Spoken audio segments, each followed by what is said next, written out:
L'Assunta.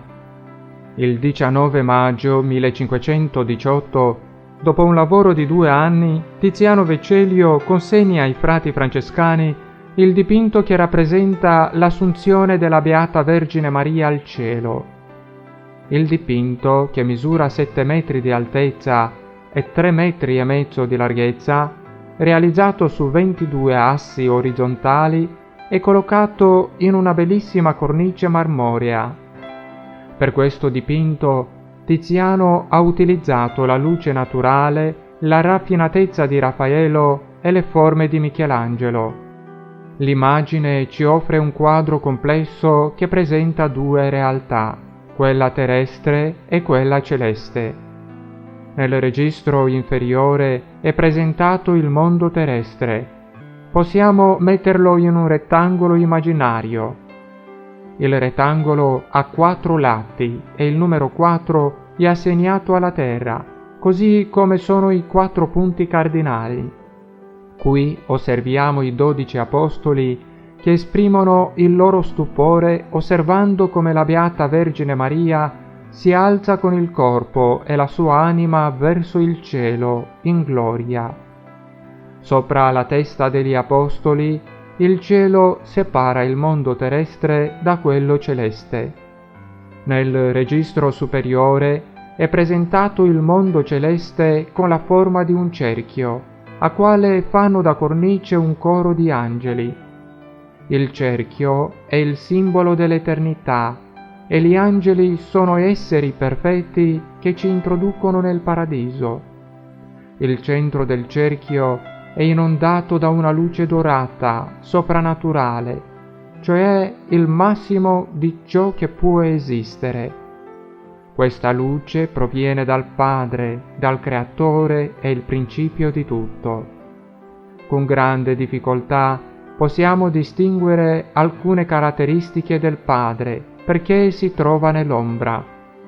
Il Padre doveva essere più luminoso della luce che proviene da Lui, ma rimane in qualche modo nascosto ai nostri occhi perché la Bibbia dice: «Nessuno ha mai visto Dio». Perciò il Padre è raffigurato in ombra perché è nascosto ai nostri occhi. Ognuno dei 2 angeli, che sono alla destra e alla sinistra del Padre, tengono una corona, poiché il Padre sta per incoronare Maria come regina del cielo e della terra. La Beata Vergine Maria è molto elegante e bella. Fino a quell'epoca non è stata mai illustrata la Beata Vergine Maria in questo modo delicato. Santa Maria è vestita di rosso e blu. Il rosso è il colore del sangue che indica la natura umana e il blu è il colore celeste che rivela l'appartenenza della Beata Vergine Maria al cielo. Santa Maria guarda verso il Padre che la inonda di luce che scende verso di lei, come una pioggia che cade dal cielo. Santa Maria apre le braccia in segno di accettazione. Sebbene ci vengano presentati 2 mondi diversi, quello terrestre e quello celeste, che sono separati l'uno dall'altro, ci sono ancora punti di connessione tra di loro. Questo è il motivo per cui vediamo l'Apostolo che tocca con la sua mano la nuvola, cioè vivendo in questo mondo terreno, siamo chiamati a bramare continuamente al mondo celeste. E poi c'è un angelo che quasi sfiora con il suo piede la testa di un apostolo, come segno della risposta che ci viene dal mondo celeste. Gli oggetti architettonici sono completamente assenti, perché l'architettura dell'immagine è costituita da forme geometriche, formate dalla posizione dei personaggi. Al centro dell'immagine, la Beata Vergine Maria attira l'attenzione su di lei. Sembra così leggera perché il potere del Padre la attira verso di Lui. Questa percezione è creata da un triangolo, in cui la punta è costituita dal mantello rosso del Padre e gli altri 2 apostoli, con il rosso più brillante, formano la base del triangolo. Al centro del triangolo c'è Santa Maria.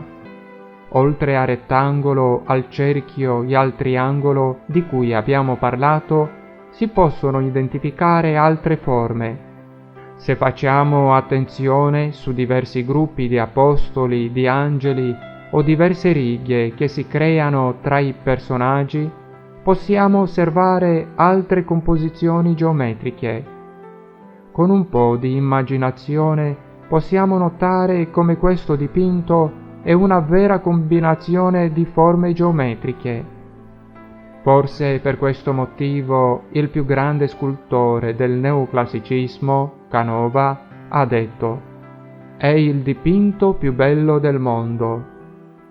Prima dell'arco ogivale e tra le teste dei 53 angioletti sono impresse le iniziali delle parole Beata Virgo a sinistra e Gloriosa alla destra. Quest'opera d'arte è prima di tutto un'opera di fede che è stata apprezzata in questi 5 secoli dai grandi artisti e dalle persone di fede. Una copia dell'Assunta realizzata dal grande pittore Tiziano può essere trovata in molte chiese sparse in tutto il mondo. L'originale è nella chiesa di Santa Maria Gloriosa dei Frari a Venezia ed è sempre illuminata nel modo più corretto per deliziare i nostri occhi e riscaldare le nostre anime. Il sollevamento della Vergine Maria in paradiso è uno dei 4 dogmi mariani. Divenne un dogma di fede il 1 novembre 1950. La definizione fu solennemente proclamata da Pio XII con la bolla papale Munificentissimus Deus. Questo dogma di fede ci viene presentato attraverso il muro di marmo in cui possiamo riconoscere le figure dei patriarchi e dei profeti, ciò che rappresenta l'Antico Testamento. Le statue che si trovano sopra il muro di marmo presentano alcuni apostoli, ciò che rappresenta il Nuovo Testamento. Quest'iconostasi di marmo ci presenta la Bibbia, la parola di Dio, da cui abbiamo la promessa di salvezza attraverso il sacrificio del Figlio di Dio. Così abbiamo la morte di Gesù sulla croce, possiamo vedere il crocifisso sopra il setto marmoreo, la sepoltura di Gesù nella tomba, possiamo vedere il tabernacolo alla base del dipinto, e la sua risurrezione e l'ascensione al cielo, possiamo vedere la statua di marmo sopra la cornice che custodisce il dipinto. Comprendendo in questa descrizione il mistero dell'ascensione di Gesù con il suo corpo e la sua anima in cielo, nella stessa misura possiamo comprendere anche il privilegio concesso alla Beata Vergine Maria descritto nell'immagine. Alla Beata Vergine Maria è stata data questa dignità di entrare in paradiso con il suo corpo e la sua anima, così come è successo al suo figlio Gesù. Il septo di marmo è opera dello scultore Pietro Lombardo con i suoi figli, Antonio e Tullio, e il crocifisso è attribuito a Verrocchio.